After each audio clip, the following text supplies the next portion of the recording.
I hate to say it, it's only going to be going one way, and that is Novak Djokovic will win Wimbledon this year. I can't see him losing. Simply too good. So dominant here at Wimbledon, and I reckon he's going to get to number 24 and 5 Wimbledons in a row. The only person that can stop Novak Djokovic in this tournament is Novak Djokovic. Andy Murray. Oh yeah, sorry. Or Sir Andy will come on. Other than that, it'll be Djokovic against his own body.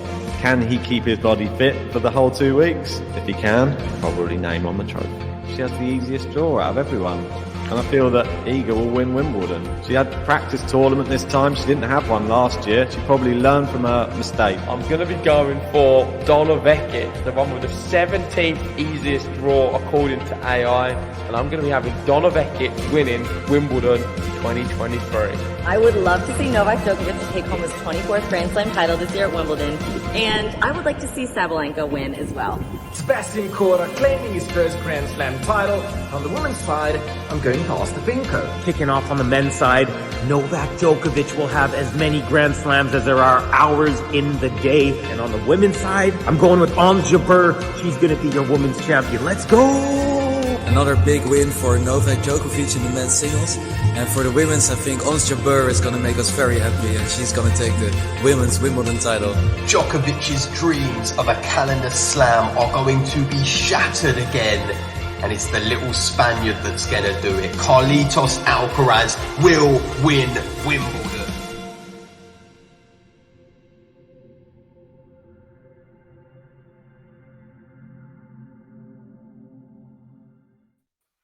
Hey, welcome back, tennis fans. It's the final. That's right. All of these 2 weeks have gone past. Finally, 2 men have arrived, and it is the 2 best players in the world. And we've got the dream final we were all hoping for. Novak Djokovic. He's going for number 8, number 24, and he's up against Carlos Alcaraz. Suddenly has come to life on the grass courts. He is a breath of fresh air, I'm telling you, and reminds me of another young Spaniard many years ago on his 3rd Wimbledon outing, making a Grand Slam final at Wimbledon, doesn't it, JG? Yes, of course. And that Spaniard holds a very special place in my heart. If Carlos Alcaraz can do something magic, maybe he will join him. I've got a little spot right here waiting for Carlitos. I want to start with my little interlude, speaking about the intro. And shout out to Covey, Roland, and Liam out of everyone, because them 3 all had Djokovic in the final. Liam had Djokovic Alcaraz, and Roland and Covey had Ons Jabeur winning and Djokovic winning. So they've done pretty well so far. Of course, we don't know if anyone's going to be right. Maybe not. But definitely one person will be right, because Liam has Alcaraz winning and the other 2 have Djokovic winning. This is the preview, however, for this match. I did a little preview earlier, so go check that out. I didn't give my prediction. I'll be doing that towards the end of this video. And my initial reaction, you can watch it on the video, because that was about 10 minutes after I realized that that was going to be the final. But right now, I've digested the information, and I'm still as excited as I was then. This is the 2 best players on tour. Doesn't matter what surface it is. They're still the best 2 players. Novak Djokovic looks unbeatable at Wimbledon on the grass. Nobody can take a set off him and beat him. I mean, you've seen Rublev. He got a set. Hurkacz got a set, but there's no conviction in these sets. You see him take it and you think, yeah, he's going to come back. And then he just gets a break the next set straight away and crushes all sense of they're in the match. Yannick Sinner today, he just could not compete. It was like watching men versus boys. Yeah, I would agree. And it's a sense of inevitability when you see Djokovic on the court at Wimbledon, especially on centre court, where the last time he lost was against Andy Murray in the final in 2013, 10 years ago. It's crazy. When you think 10 years, think how long a time that is to have last lost on centre court. And Djokovic, he just doesn't look like losing when he comes up against anybody else. And you might even be able to put Alcaraz in that bracket as well, because we've seen him play on his favoured surface against Djokovic at Roland Garros, and he came up short there. But he's always improving. And this is the one thing with Carlos Alcaraz at the moment, which is exciting. And this is why this was the match we had to see, because I don't think anybody else on the tour is competitive with Djokovic in a slam right now, especially on these Australian, maybe Roland Garros and Wimbledon. We need someone to step up and challenge him. I think the US Open's more open, but these ones, I feel that the grass court hasn't had a challenger for ages. And finally, I think we might have an exciting matchup for Novak Djokovic. And it is, as Liam said, the young Spaniard. I don't think it's anything to do with the grass, though.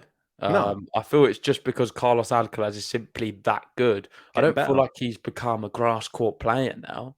He's just one of the best players in the world. And because it comes with the territory of being one of the best players in the world, that you can compete on any surface. Agreed. And yeah, just going back to the Djokovic-Sinner match, we'll maybe speak about that one first, and we'll go through some Djokovic stats before we speak about Alcaraz Medvedev, because I've got a lot to say about that. And I was a bit disappointed, in fact, in some of your lines in the commentary earlier, because, well, we had a debate off air, and I disagree with a lot of what you said. Well, we we will can get into continue that it. later on. But Djokovic, Yannick Sinner, it started off, and I had quite a bit of hope that maybe we're going to get a competitive match. My prediction was Djokovic to win in 5 sets. I think you went Djokovic in 4. Yeah. But instantly, the first few games, we saw Yannick Sinner constantly looking at the floor. He was looking at the floor. He was uncomfortable. He was sliding around. He kept banging his feet. I don't know what was something wrong with his shoes, or he just looked super uncomfortable out there. He looked a bit nervous. He kept into the net. And it was just a catalogue of errors. Me and you covered the live watch along for the first hour and 40, and he never looked like he was ever going to win the set at all in them first 2 sets. The third set, things turned around a little bit, and Djokovic actually become a little bit complacent, maybe. I don't know. I thought he wasn't at his best in the third set in spells, and he gave the opportunity for Sinner to have 2 set points. What did Sinner do? He just blew it. And, I mean, how many times can you get a chance against Novak Djokovic at Wimbledon? You can count on hand. You have a few chances. If you don't take them, he'll ace you, he'll punish you. Like, there's no like, oh, don't worry, I'll get another one in a minute. You need to take them. Otherwise, there's no chance. And that will be the same with Alcaraz, by the way, in the final. If Djokovic presents any opportunities, if he has a lapse in concentration, or things aren't going quite his way for a few minutes, it's never longer than that, or even seconds in tennis, you need to take them. Otherwise, it's going to be too late, and you're going to find yourself 2 sets down or down a break in a decisive set, and it's a long way back from there with the way he serves on grass. It definitely is. This is the thing. I know Novak Djokovic clutch in big moments, and we saw it again today. The set points, I know Sinner is partially to blame for maybe not making the most of it, but we know that Djokovic, he sort of holds his nerve in those big moments, and he rode them out. He was able to just put Sinner under the pressure enough needed just to get the errors. And this is just Djokovic through and through. And as soon as that happened, obviously the hostile crowd, that type of thing. I mean, we've got some tweets. We need to talk about that for sure. We can get to, and obviously his response. He had, I don't like it. I'm gonna be vocal about why I don't like it. Obviously, the crowd want a match. We get it. And Djokovic doesn't really give you too much of a match, because you sort of, everybody there is assuming he's just going to win anyway. Doesn't mean that when it's on set point and he's just had his first serve, that you prevent him having his second serve by constantly shouting stuff out. And then afterwards, somebody even shouting, "Go on, Rafa." And then he had to pause again for everyone to laugh. And then after that, Djokovic manages to save the set points obviously holds serve, and then this reaction from Djokovic to all of the butthurt fans that were hoping he would lose the set. I liked it. I like the fact Djokovic is playing to the crowd and saying, you want me to lose, but you're just not getting your wish, are you? So, yeah, I think this round it was more evident than all of the other rounds combined. Like, yeah. I've never seen the crowd so vocally against him this tournament. Of course, we've seen it many years on many tournaments, but this year it was certainly the most vocal they were against But him. do they do that to Roger Federer, do you think, against Yannick Sinner? Obviously not. Exactly. Never. Yeah, but it's because I don't feel like Novak Djokovic is that liked with the mass tennis fan. That's why just is how that? it is. I know people don't want to admit that, and people will always. I'm gonna get so many comments in here saying, "Oh, what are you talking about?" I'm not saying that's my case. I have a lot of respect, and I like him a lot. No, He's but a why do you think the fantastic player. masses aren't so in Well, favour of him? I don't know what it is. I think I you know could. what it is. I think a It's the large part. media. Yeah, The media I said this conducts it. yesterday, Ben. I said this Yeah. yesterday. The media have not done him any favors. He's not been No. marketed correctly. There's not enough positive stories shown about him. They're not talking about what the big thing about Novak Djokovic, what they should be portraying in the media, is that he's a man who's 36 years old, right? Yep. And he's moving like he's about 24 or 23 in the prime of his life. He's so flexible. He really takes care of his body. His body is a temple, and nobody is able, not from an athlete's perspective, I don't think there's any athlete as athletic as Novak Djokovic. No. Across any sport. So why is everyone not talking about that? Why don't you have admiration for his physical ability more than anything?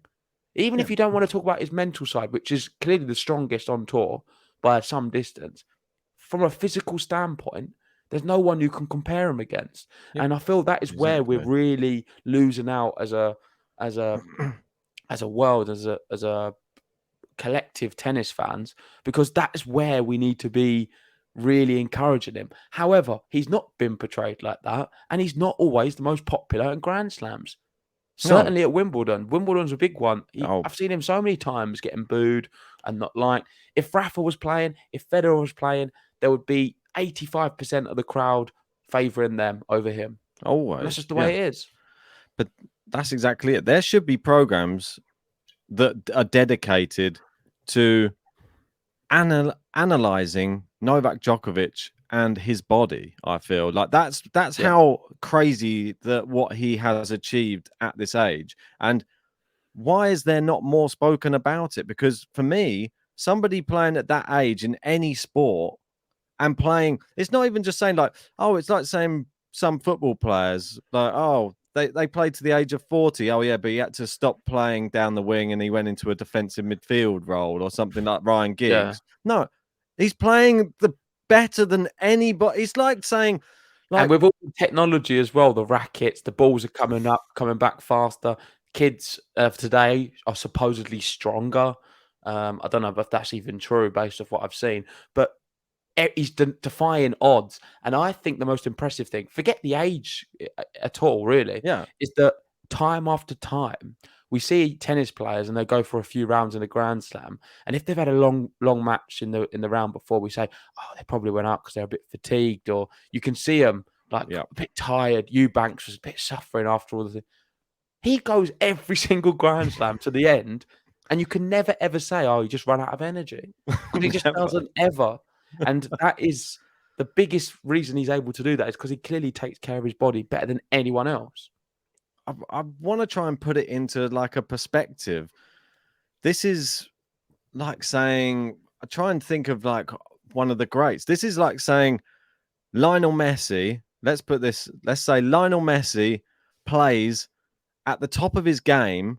And in football terms, you'd have to go even later, because I reckon Lionel Messi plays until he's 45 and still is the top goal scorer in Europe in the Champions League, wins the World Cup, and is the best player in the world still at 45 or so. That's the reality of what Djokovic is doing in tennis right now. But why are people not speaking about that enough? They need to be speaking about it more. Maybe 42. bring Yeah, it down a maybe bit. I've gone a bit over the top, but I'm exaggerating. Are you hinting that that's your age? Is that why 45? That's exactly it. That's why I'm always up and down on a tennis court. You know me, like Djokovic's long lost brother. No, but back to this image. I don't see anything Yes. wrong with it. He was just going back to the crowd. They were giving it to him, and I think he replied in the best way. I'm not angry. I think it's brilliant. Moving on, next one. Bastian Facken put a tweet out from Djokovic, a quote, and he said, "Sorry, what was your question? Because I heard hindrance. I heard a hindrance." So this was, I think, yet again, very funny, comical in the moment. Let's talk about the incident of the hindrance. Yeah. We both watched it in real time live. Yes. We was a bit shocked and surprised that it was called. It probably was a hindrance. Yeah. I think it is a hindrance, but the problem is it's not called on a regular basis. I mean, Sabalenka, you could probably pick about 10 a match from her. Yeah. Earlier on in the tournament, one of the shots of the tournament from Rublev, Bublik hit a backhand down the line and made a massive groan. What went on for about 5 seconds. Maybe 5 seconds is pushing it, but a long time. Yeah. And then Rublev got the ball back, but Rublev won the point. I mean, he wasn't given a hindrance. That is a hindrance as well. So my issue is the consistency with the rules. If it's going to be a case that you can do it to everyone, fair play. But this umpire, it was a bit unfair because clearly he doesn't do it to everyone. He's just done it to Djokovic here. And I don't like it for that reason. Same thing happened then a little bit later on with the time violation. Yeah. There's part of me that feels if you're a player that makes a hell of a lot of noise for every single shot, he wouldn't have got pulled up for that. But he doesn't make any noise pretty much for the whole match. And then he just did one and did it a bit wrong because it seems like to me he was holding his breath or something when he hit it. And then he just went afterwards. And then he was like, oh, it was like a delay of half a second. Do you agree it is a hindrance? Yeah, I think it was there was a gap. So in hindsight, I thought you could probably have let it slide because it didn't really change anything. Hindrance site. Yeah. That's it. Maybe that's a new thing. Hindrance site. I like that. Pop that. That'd be the name of the pod. That's for our let's get to the next one. Our predictions. We'll have that in hindrance site as well. Right. So this one for Novak Djokovic again. Juan Ignacio. We know he tweets a lot about the WTA, but this one's about Djokovic, and he's 58 wins, 2 losses in his last 60 slam matches. I mean, is he the GOAT, Ben, for you? Definitely. I mean, there's not many people that can have this. This statistic is crazy. 58 wins, 2 losses. This is going over all surfaces. This isn't just going over one or two. This is all of them. And he's managed to only lose 2 matches. And one of them was a final. And one of them was to the greatest clay court player ever. So I don't think I would say the GOAT, Ben. I found it out. The clay GOAT. Throw that in there. Maybe the tennis GOAT, but I'll just put it in there. I don't know. I think there's going to be some arguments in the comment section now. I'll just do it for my friend Yugoslav. That's it. He loves them. He definitely does. Gary will probably agree with you. I'm sure. That's it for sure. But yeah, amazing statistics. I love seeing things like this. And I think it's only going to be more impressive the longer this goes on. The next year, who knows? We might be seeing Djokovic with more deep runs in slams, maybe more Grand Slam titles as well. So I can't wait to see what's on the horizon for him, if I'm perfectly honest. Right, this one next. So Djokovic Wimbledon finals before 34, after 30, Wimbledon finals 5. So just showing that he's not getting any worse. In fact, he's getting better. Some people might say the reason that's happening is because there's no Federer. And I'm sure that's a lot of Federer's fans' argument looking at this stat.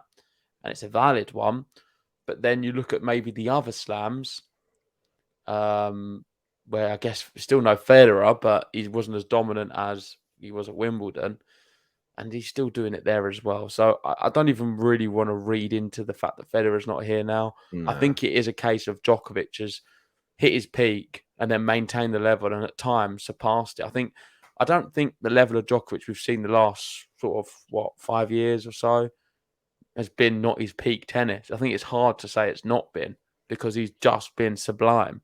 Yeah. And there's times I've watched him and I think you can't do any more. I think he gets better. I think he is getting better. Do you think this is the best he's ever been then? Maybe post 30? Yeah, I do. I feel that he has so much more experience. He has so much more big match experience as well. The serve's got better. Oh, definitely. The serve is such a weapon these days. And what we're both sort of saying earlier on, like when you watch him on the court at Wimbledon, he adjusts to the surface of how it's playing so much better. Like Sinner couldn't adjust to that surface. He was slipping everywhere. Djokovic used the surface in it's almost a like lot of clay that is court. experience, though. Yeah, I do for think sure. a lot of it is just being there in the situation. It's Sinner's first ever Grand Slam semi-final, not just Wimbledon. Djokovic has been to the record now, so it's a big difference, isn't it? And you could see that. I thought experience certainly won that semi-final, and then the master full Djokovic. I think the one big question, which is probably looming in a lot of people's minds, is when will be the time that Djokovic starts to get found out by some of these younger players? Because at the moment, it seems like he's leaps and bounds above everybody, and that's the thing. Well, I'm glad you asked, because there is a guy in the final who I think may find him out and actually get the better of him. It's Carlos Alcaraz. Are we on that segment yet? Let's go to this one because this sort of feeds segue into it. Yeah. So Novak Djokovic on facing Carlos Alcaraz in Wimbledon final. He's young. He's hungry. I'm hungry too. So let's have a feast. Bring your knife and fork. Get a beer in the other hand and get ready, because this is going to be a tennis banquet, let alone a feast. I cannot wait. And I am so hopeful that we're going to get more than 3 sets. I don't think it's going to be a repeat of Roland Garros, which, let's be honest, was disappointing in the end. I know you was like, oh, the first set was really good. It was disappointing. The match. Yeah, but the match was just disappointing. I didn't want to see it end like that. This one has the makings of being a 5-set thriller. The other one did as well, but I have a feeling it could just do it, man. It's written in the stars. It could be. I like the fact that it is somebody young and with so much hype and excitement, and somebody rephrase that. Somebody. Give him a name. This guy is Carlos Alcaraz. He's not a somebody. Daniel Medvedev described him. Daniel Medvedev described him as like one of the other guys, like one of the big three type. He's like, you got Rafa, you got Djokovic, you've got Carlos Alcaraz. He's one of them. Not yet, but he will be. He's one of them. I'm telling you. He's coming up. He's coming up. I'll eat this hat on a stream if he's not one of them. He's definitely got the same DNA. He will be one of them. He has the DNA. That's what the one thing which I can definitely agree on. I feel that we keep saying. I never felt like this about Dominic Thiem, Tsitsipas, Medvedev, Zverev. This guy is one of them. He is, and like Banch is saying here, the 2 best players on grass right now, Djokovic and Alcaraz. 2 best players on clay, Djokovic, Alcaraz. 2 best players on hard court, Djokovic and Alcaraz. They're the 2 best guys, regardless of the surface. And I would agree. I feel that they're the most dangerous players that you could come up against in any tournament, and for different reasons as well. The experience of Djokovic, how clutch he is, and for Alcaraz, he can just sort of blow people off the court. That's the one factor in this final, which is going to be, it's almost like watching, I'm going to compare it to, I like an analogy, compare it to a boxing match where you've got like a knockout puncher versus somebody who's just technical. And that's the way I sort of see this one. Alcaraz, firepower, could try and knock his head off. And Djokovic with just accuracy and just he can go for the full 12 rounds and that type of thing. I feel like it's one of those type of matches. But yet, he does have the firepower, Carlos Alcaraz, but he's also got the most delicate of touches. He does. Which nobody else has on tour. floats like a butterfly, stings like a bee. Yeah, Exactly. And his drop shots are just out of this Muhammad world. Ali of the tennis world, Carlos Alcaraz. I'm hoping he just gives that knockout blow on Sunday. But let's talk about Daniel Medvedev, Carlos Alcaraz, because there's a lot to speak about here. I know Yeah. you and Zach covered the match. I was unable to, unfortunately, because I was working. I did get to watch the match, and I got to listen to your commentary. And I'd like to start off by saying, I don't know what you was talking about. I really don't know what you was talking about. I feel you was getting wrapped up in what Zach was saying. You then No. ended the stream. You called me and you was slagging off Daniel Medvedev. Yeah, I was. You was very, very harsh on him. I don't think so. You made me question what I was watching. I then watched today at Wimbledon on the BBC, and there was an extensive highlight show just showing some of the big moments. 3 minutes, was it? No, it was an extensive highlight show. I then had to see what both players had to say in the press room. And my opinion's not changed. I don't know what you was watching. And I know I wear glasses sometimes, but maybe it's time for you to go to Specsavers and find out if you need glasses, because clearly there was something drastically wrong. So let me hear, what was your argument about Daniel Medvedev today? Well, where do I start? I'm I'll have going a to sip of start. beer. I'm going to start off by saying, Carlos Alcaraz played exceptionally well today, Oh, and here it's we go. not It's covering all bases now. I'm not covering all bases because I want to put it into perspective why I was so annoyed.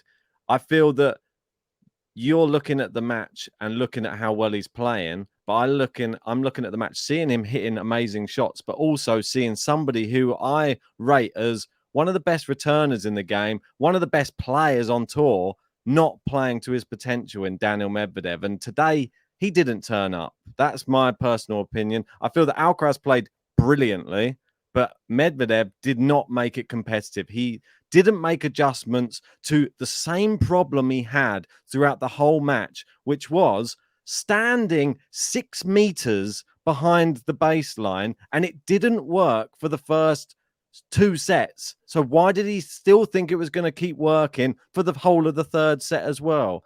Alcaraz has about 2 or 3 seconds to get all the way to the net before Medvedev even hit the ball. And he's there to just volley it away every time. It's the most ridiculous tactics I think I've ever seen from Daniel Medvedev. Step in and stop being so far behind the baseline. Here is a graphic where you'll see. Here we go. Daniel This is the Medvedev. tweets you didn't want to share with me. This is it, mate. Look where he returns from. 18 feet. And some of them are further back. 20 feet behind the baseline he's returning. This is ridiculous. What set is this? This is the first set. This is for the match, from what I see. This ESPN. So he only returned that amount of balls.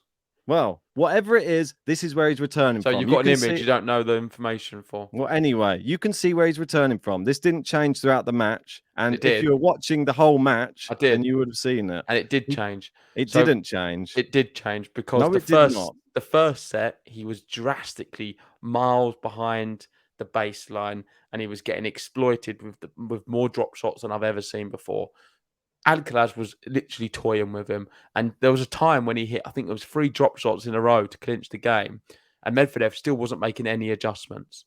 However, he did begin to make some adjustments. Cue my tweet, Ben, the one I sent you. Which one? The Alcaraz fiend. Yep. Okay, here we go. And a lot of talk today has been about Medvedev's returning position. Many urged him to step up on the baseline. When he did, he was, as I expected, unsuccessful.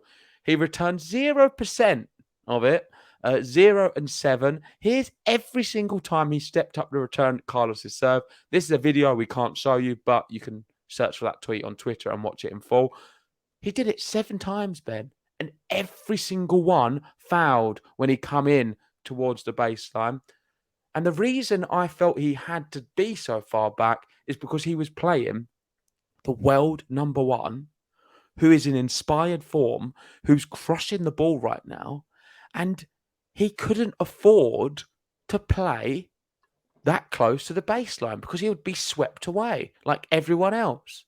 Well, if He you was stand giving on the himself. baseline, yeah. He was giving himself a little bit more time. There's a mid ground. You realise that he stands 6 meters or on the baseline. How about No, go because I 2 heard you on the meters stream. behind? You was on the stream. You was calling for Medvedev to step in Yeah. and attack some of the shots. No, not attack. Just to step in and block it back. I was saying block it back. He's trying to do his big whipping forehands back. Stop doing that. No one's doing that in this tournament who's been successful. They're blocking it back. That's what they do. You block it back. You block it back deep. You make your opponent go onto the back foot or at least have a more difficult second shot. You've got to angle your returns. You're talking about an absolute world-class player in Daniel Medvedev, one of the best players this year, who is an outstanding talent. Still learning I grass, feel though. he's really struggling against Alcaraz at the moment, just Oh, like yeah, for Stefanos sure. Tsitsipas is. He Does that is. make Tsitsipas not a good player? Of course it doesn't.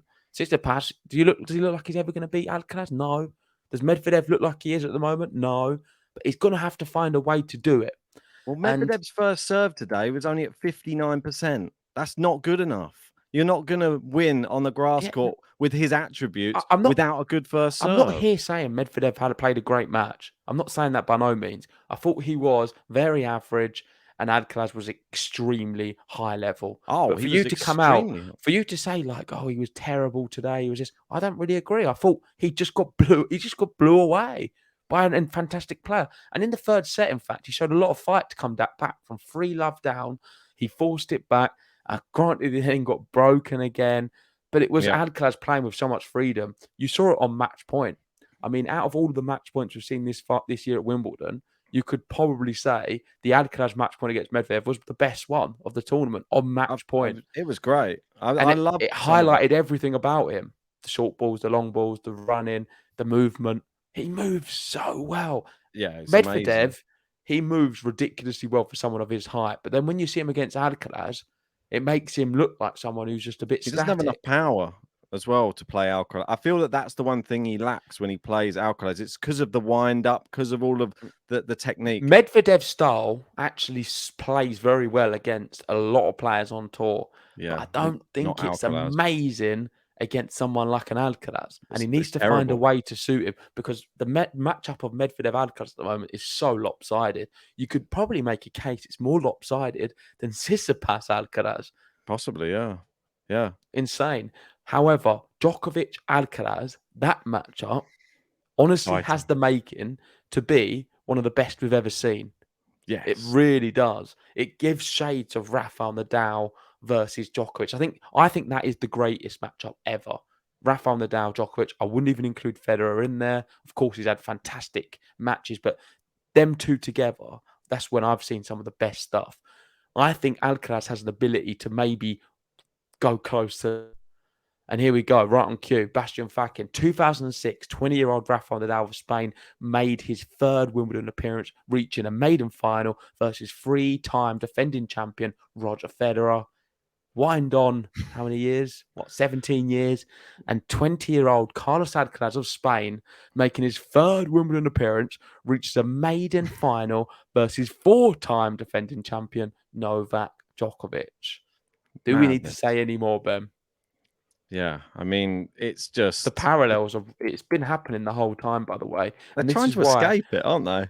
This is why I just generally believe that this guy is the new big three. Medvedev's right. He is going to be one of them guys. He can't escape the comparison, even though he keeps on that neither of them want the comparisons, but Alcaraz keeps on achieving the same things at the same ages and doing exactly the same thing. Like this one, like he obviously, no one saw Rafa as a grass court player either at the time, but he was the same. Like you were saying, you're just that good at tennis that you can get to any slam final if you just play your best tennis. And right now, I feel that on grass, he had a tough draw, Alcaraz. We got to remember that. It wasn't like a cakewalk. Like Djokovic's one was tough-ish, but I'd say Alcaraz's one was tougher to make it to the final. And he had to come through Berrettini. I mean, that's not an easy matchup. He had to come through Jarry, who I've said to you off stream, I think that was his toughest match of the whole entire tournament. I thought Jarry played incredibly well. I can't wait to see what Jarry does next year now. amazing grass court player. And I know people were criticizing you, saying, "Oh, when you said about Jarry being maybe better than Hurkacz," I feel that there's not much in it.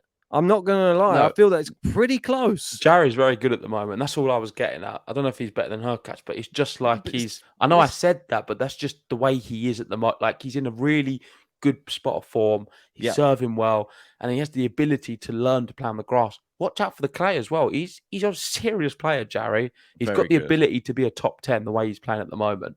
And just right on cue with what you're talking about, the Alcaraz run, if you go to Vance's tweet, it highlights how maybe it's really helped him having a run like this, because he got tested against Rinderknecht in Queens, who's a big server and a good player. Didn't He was good. He played really well. And it was a good sort of warm-up for Wimbledon. He then had Jarry at Wimbledon, was probably the best possible thing for his tennis and building his grass court acumen. Elite returning, reading big serves, practicing his amazing backhand slices, drop shots, drop volleys, spot serving, huge. Slice has come on very, very well this tournament. Well, his movement is just brilliant now on the grass. And this is all of these things combined really does make for an exciting final.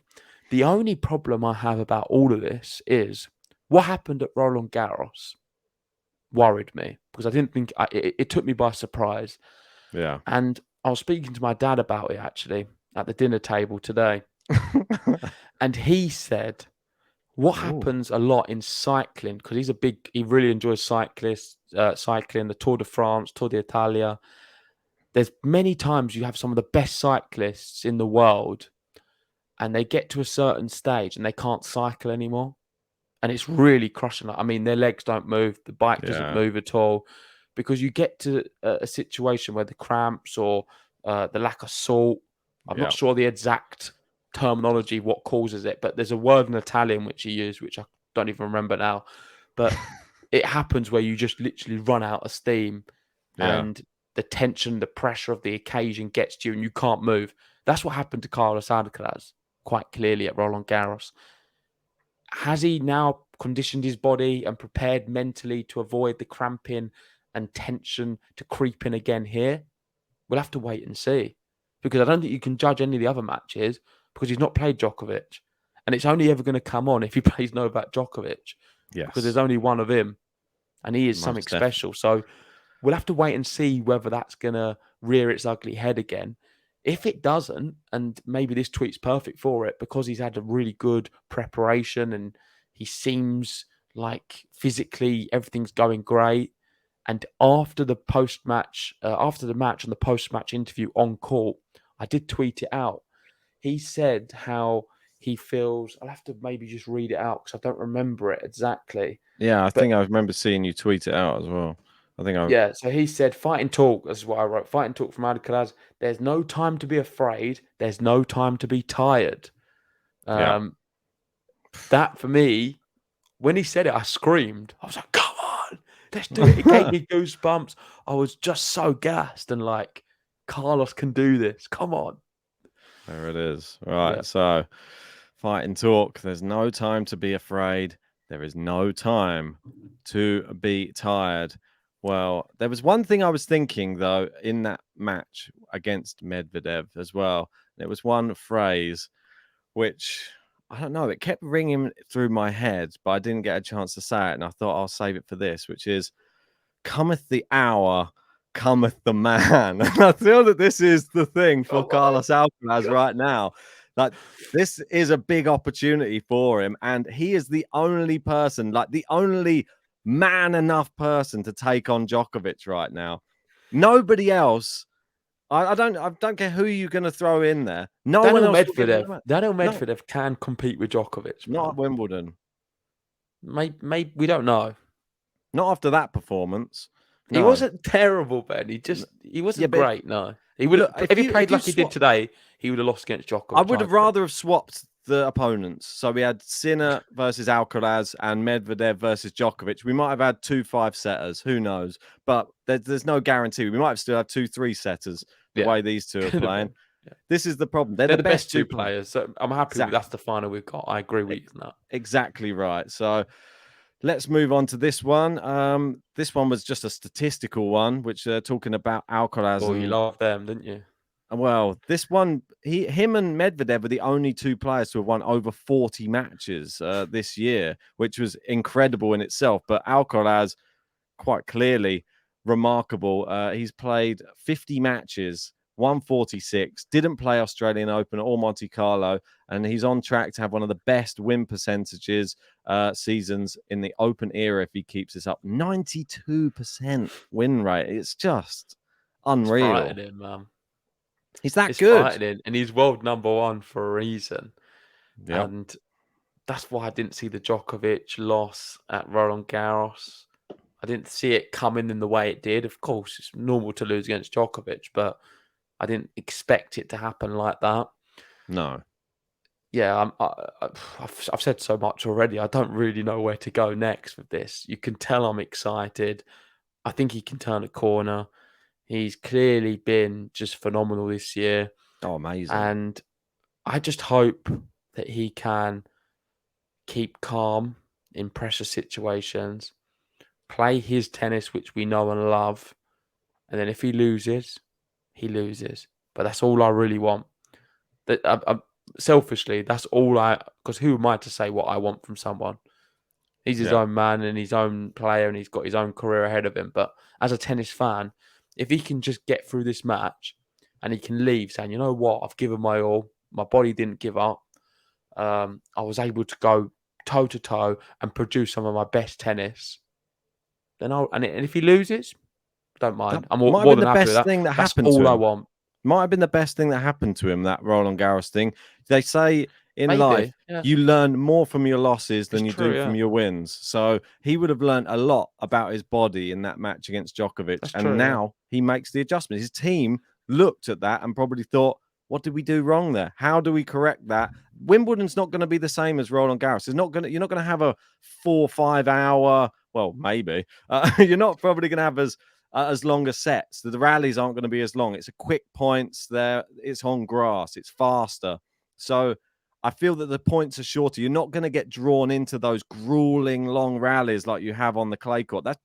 It suited Djokovic down to the ground because Alcaraz hadn't ever been in that situation with Novak Djokovic before. He has now on clay. Now it's going to be on a faster surface. Will that suit Carlos Alcaraz? The roof will maybe be closed, probably. Yeah. That suits big hitters, big servers as well. So it suits Djokovic as well. I mean, it didn't look bad for Alcaraz today, so I'm not going to read into the roof at all. I think it's going to be not going to play much of a factor. But another thing I want to say as well is think back to the beginning of the year. Carlos Alcaraz, he was the world number one. He was going to have his first ever world number one ranking going into a Grand Slam. That was going to be the Australian Open. He got an injury. It was bad enough to rule him out of a Grand Slam. After that, when he came back, some people might be a little bit tentative, and you might think, "Oh, how this?" He also missed the ATP finals as well before. Yes, correct. And after winning the US Open. So just think about that. He came back, and you think, "Oh, is he going to be quite fit enough?" He's had 2 injuries in the space of 2 months. He came back and he won Buenos Aires, got in another final in Rio, won Indian Wells, lost to Cam Norrie. Yeah, lost to Sinner in Miami. He won Barcelona. He won Madrid. Rome, freak lost to Marazan. We let him off for that one. Weird, and then the Djokovic loss at Roland Garros. And since then, he hasn't lost. So not bad, is it? It's incredible to come back because no one even probably remembers the fact he was not even playing the Australian Open due to injury. But this is somebody who, when you have belief, he's probably still, these players carry injuries. He's probably still carrying something. You never know with tennis players, but he's got mental strength. That's what makes him with the same DNA as a Djokovic, as a Nadal, as a Federer. They fight through the pain. Yeah, well, let's go to Medvedev, the Medvedev tweet. Because he speaks about Carlos Alcaraz. Have I got it in there? That's the question. It's not that one. That's the one next. Which we can go through. So this one is also, it is from that one Relevant Tennis. Relevant Tennis. I bet I haven't got it up here, have I? Right. Bear with me. Go to the strawberry one first. Yeah, we'll and do then this one while you get that up. That's fine. So if you go down a tad, so this is pretty much what he was saying. I know I tweeted one out, but this is an extension to it. He was like, I will believe in myself that I can beat him here. It's going to be a tough challenge, but I dream about playing. Have to go down a final here since I started playing tennis. And it has been a big dream for, it's not just Alcaraz, all players. They look at Wimbledon, it's the all white, it's the special final. And it's clearly been a dream of his to be able to make just a final. He wants to go one step better, though, because it's Carlos Alcaraz. And he's always said he wants to be considered as one of the greats of the game. Yes. And I think if he can do what Rafa was unable to do in 2006, because let's remember, Rafa lost that final to Federer. He then got to the final the year after in 2007 and lost that one to Federer. Let me just bring this up because I forget then. And then the year after 2008, then he beat Federer. Big one. It was the three finals in a row between the three of them. Lost the first two, got better in the one in 2007. It was a bit closer. And then 2008, well, probably one of the greatest matches of all time. Most definitely. I mean, you don't really get rallies like that on grass courts these days. Incredible. Well, hoping we see some Sunday. Yeah, I think that we will. I feel that these two are so good that they never give up on a point. And that's the one thing that we've seen from Alcaraz all week is he runs everything down, always makes you play another shot. Djokovic the same. So we're always going to see you have to play one more. You have to play one more. And it just puts the element of doubt in your opponent's head that you're never going away, which neither of them do. Right, I've got this other one up now. Yeah, There we go. we'll do this one and then we will move on to our preview and prediction. If you're watching this before the big match, make sure hit that like button, subscribe if you're new. We will be live, me and Ben, very soon to cover the play-by-play of this special match. If you're not watching before the match and it's just on the video, still like the video and we'll see you Sunday. We've still got the women's final to play as well tomorrow. Yeah, we do. I'm excited about that one too. That one, we obviously have Jabeur Vondrousova. Should be a cracker. This So one, Medvedev on Alcaraz in post-match interviews. He is a very strong player. He is kind of like them, the big three. And he is still 20. Already has won Grand Slam, playing great. Been number one for many, many weeks. Against someone like Carlos, Novak, Rafa, you need to be at your best. So we've got Daniil Medvedev. This is what I was alluding to earlier. Yeah. Grouping all them great names with Carlos Alcaraz. I think that highlights how special he is. I definitely do think that he is very, very special. The one thing that he has in abundance is the power, and that's just, it just showed today. It and was the touch. It's a combination of power, touch, power, it was touch. It's just bullying. I feel that his serve has really come on well, and that's what I wanted to allude to.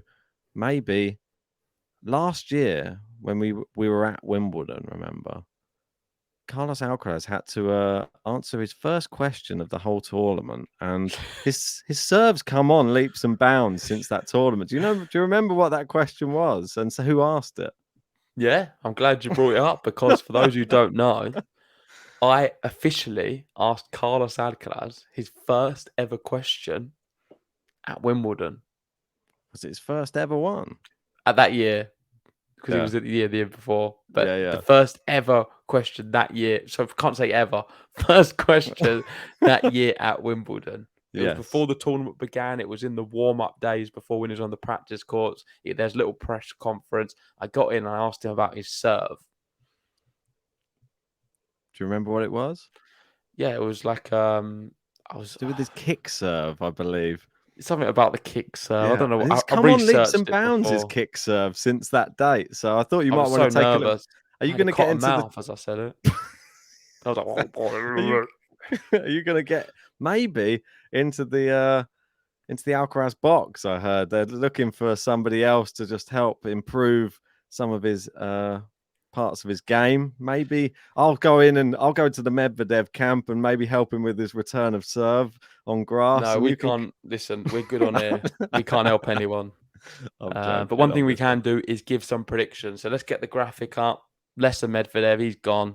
And let's talk about these two. So it is Djokovic versus Alcaraz, the Wimbledon final. This is the big moment. This is a GTL prediction time.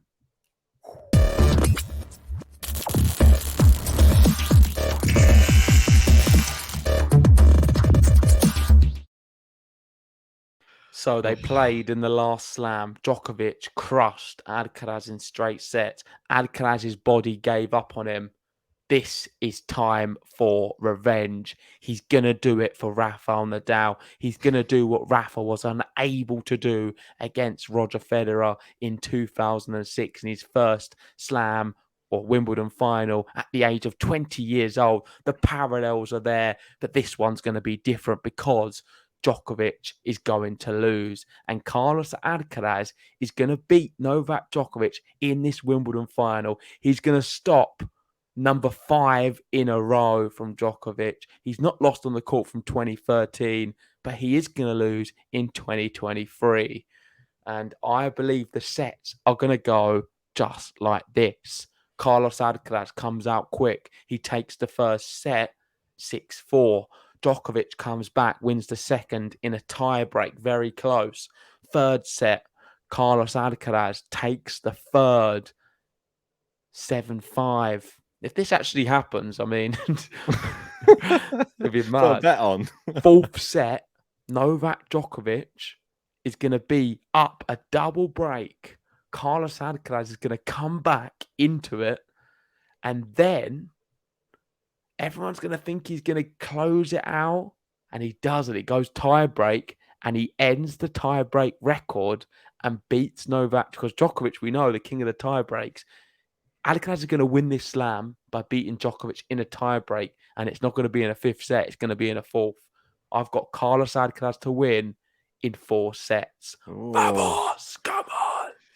You love a breaking record. Do it for Rafa. Do it for Rafa. He loves breaking. Save 24.